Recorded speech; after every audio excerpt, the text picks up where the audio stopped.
Welcome back, guys. Elfwiggle here for wowpetbattle.com. Up next, it's the Mary, Bling, and Kiryn Celestial Tournament Walkthru.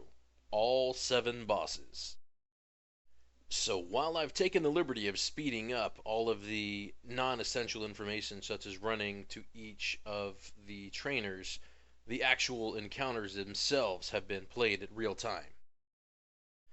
So starting here at Wise Mary, you'll see that I have the BB Raven out. Most of the time I use an SS Crow, but the BB Raven had a little more life and hit a little bit stronger. And he was faster than Carpe Diem, so you want to start off with that Alpha Strike, waiting for him to change the weather. Once his attack is over, then you change the weather back with your Darkness, following it up with Nocturnal Strike, and then it's just Alpha Strike spam. Once Carpe Diem is down, Spirus appears, and even though he's strong against flyers, his one attack is strong against the Raven, so we're just going to ride the Raven out here until he goes down for as long as we can. That way we don't lose any damage in a pet switch.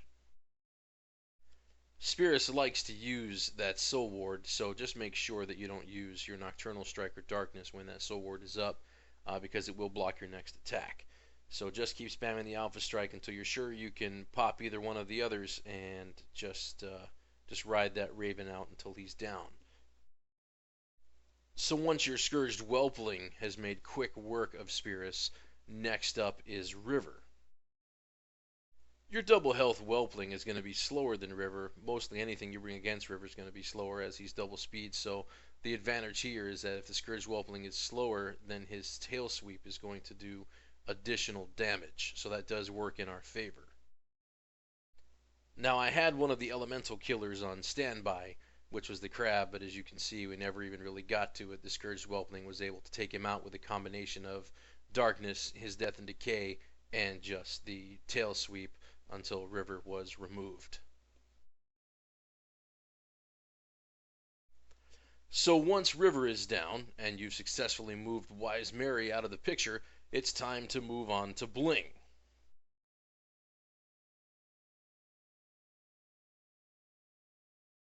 And when you first engage Bling, he's going to bring out Owl. He is a double power elemental, and he's fairly strong, but the spawn of Nathis is still faster. So here you want to start with Thunderbolt and get some of that rear pet damage going, and from there you're going to dive, you're going to go underneath Owl's strong attack, and when you resurface, it's just bite spam until Owl is defeated. One of the reasons I chose the spawn was his ability to damage the rear groups by using that Thunderbolt. So make sure you use it as much as you can before he's terminated. And once he's down, bring in your Kunlai Runt to face off against Banks. Banks' strategy here is to try and out-heal you, but we've got a better one. It's put a bleed on him and then just rampage him in the face for 3 rounds. You got to give Banks credit, though. He's trying to heal himself as much as he can while he's facing this onslaught assault of this rampage to the face, but our Kunlai Runt Critter Killer's just too strong, and Banks gets owned! Once our little pig is down, you'll see that little Bling comes in at about half health. That's the product of the Nathis spamming that Thunderbolt. The Kunlai Runt really wasn't intended for little B, so we're just going to ride him out until he faces the music. And with him down, enter the Fell Flame. Now the Fell Flame here is the final solution for little B. As you can see, he's not only strong against little Bling in his attacks, but he's very strong in the defense as well. And as you notice that extra plating, just as it's about to run out, I've saved the Conflagrate lineup, so once the plating is down, it's just a double swing. First shot hits him, he comes back alive, and the second one for little B, he's out of the game. With 2 trainers out of the way and 1 more to go, we make our way to Shademaster Kiryn. Up first is Naren. We got Humanoid versus Humanoid with our Harbinger of Flame. The Harbinger of Flame was a really good pick for this fight overall. Not only is he humanoid and he's able to heal himself after each attack, but he's also very strong against Storm Own, which is the next runner-up. So you started off with the classic immolate followed by conflagrate, and then you just burn spam until you're facing Stormone. Once Stormone enters the fray, he's going to start off with his Call Lightning. It's going to hit you for about 500 damage, so you want to make sure the Harbinger is going to be able to sustain it. So retaliate by hitting Immolate, and then follow it up with Conflagrate after he's built his turret, and you'll see that Stormone is almost completely out of the game. There's still the issue of the weather effect, that Call Lightning going off, so it's very likely that Stormone's turret is going to take out your Harbinger. When that happens and you bring in your Raven or Crows, you want to make sure you start off with Darkness, changing the weather out of Call Lightning. As you can see here, I didn't even have to bring in my Crows, as that last tick of Immolate just decimated Stormone.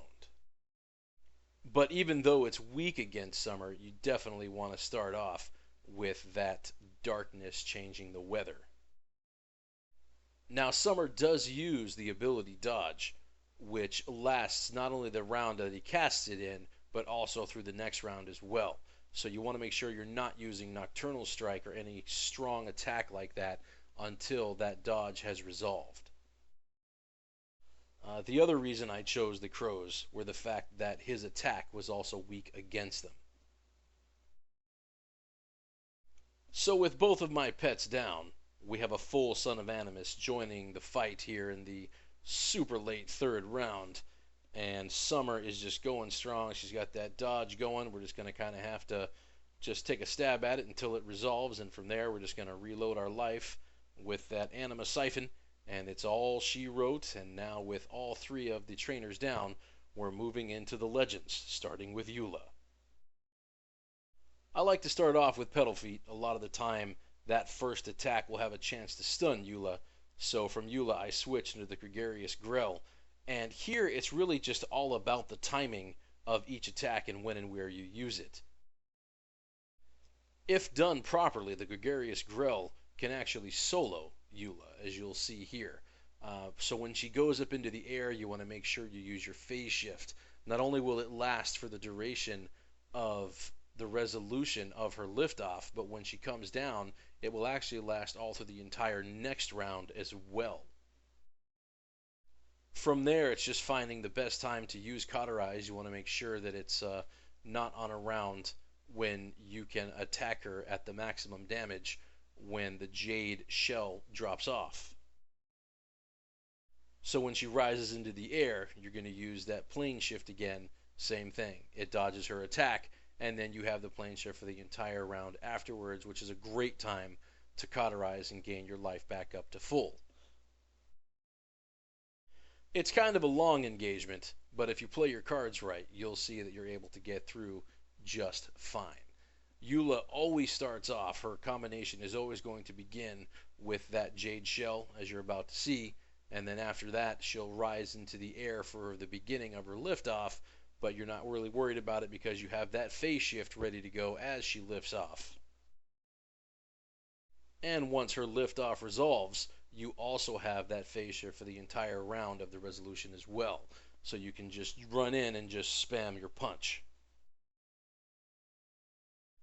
Now, for whatever reason, in the event that your Gregarious Grell dies, I do have another one of my strong dragon killers up, which is the Anubisath Idol. He also has his deflection, which works just as well as that phase, and I have Pedal Feet standing by.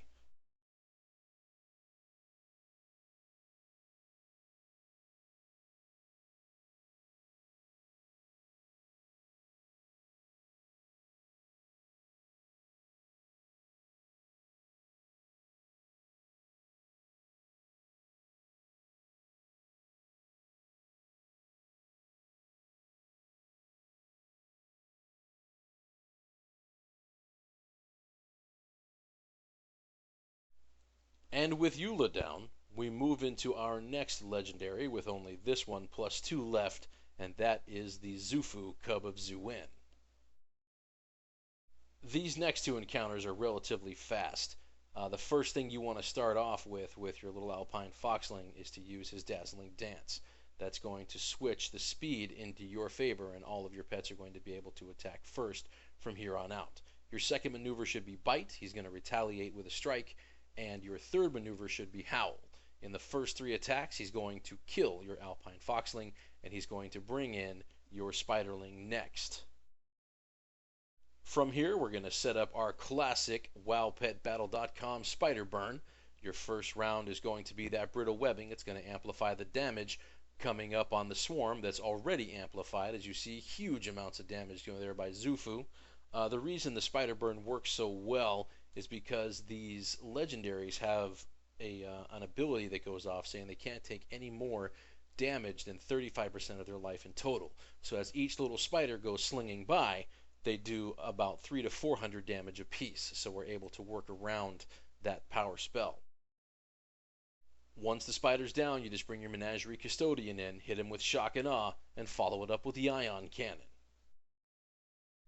Now with the Calfling of Mizell, we have a similar tactic.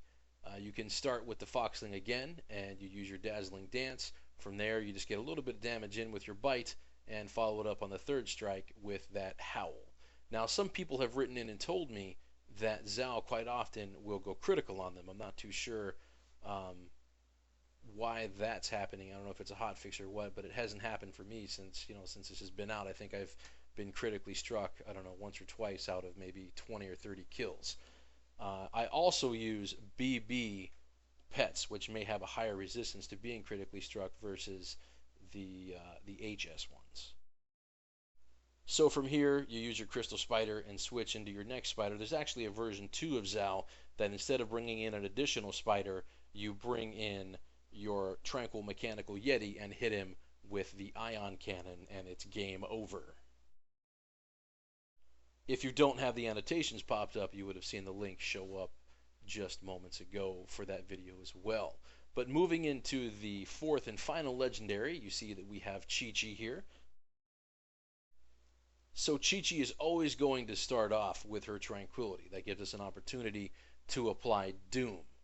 After the Doom is up, you get a chance to attack, because after the round she attacks you, she moves into her phase shift to avoid any damage that might be incoming. So after her phase shift disappears, she moves in to strike you again, and she's going to bring you pretty low in life. So this is where you want to consider utilizing your Ascension. So as she's going to attack, just go ahead and use your Ascension. Your racial is going to go up where you cannot be killed for 1 round additional. So this round you get to use the Ascension, and you get to come back and actually attack her for 1 more round.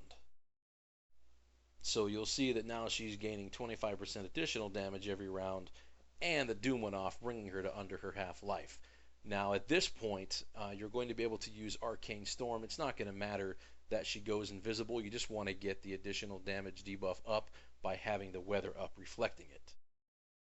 And from here, it's just the Nexus Whelpling Mana Barrage spam until Qiqi's down. So that was the real-time strategy guide for Wise Mary, Blingtron, and Shademaster Kiryn.